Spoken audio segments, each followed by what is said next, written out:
States for a terrorist attack on Saturday, where gunmen killed at least 29 people at a military parade. Iranian President Hassan Rouhani said earlier today, quote, "It is America who supports these little mercenary countries in the region. It is Americans who are provoking them. It is Americans who provide them with their required necessities to perpetrate such crimes. The government is ready to counter any action by the U.S., and the Americans will regret this." Rouhani's going to be in New York this coming week. Are President Trump and Rouhani going to meet? And what does the president plan to say about these allegations?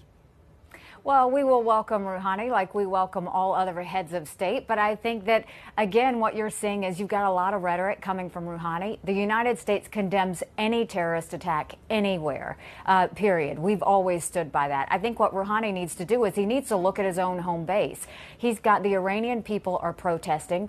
Every ounce of money that goes into Iran goes to his military. He has oppressed his people for a long time, and he needs to look at his own base to figure out where that's coming from. I think the Iranian people have had enough, and that's where all of this is coming from. But having said that, he can blame us all he wants. The thing he's got to do is look in the mirror.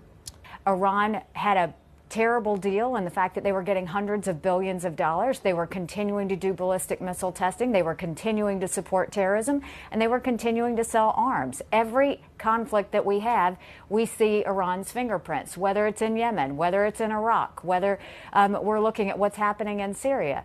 The goal of what we want to try and do is make sure that we defeat ISIS. We will do that. We want to get the Iranian influence out. We're trying to do that.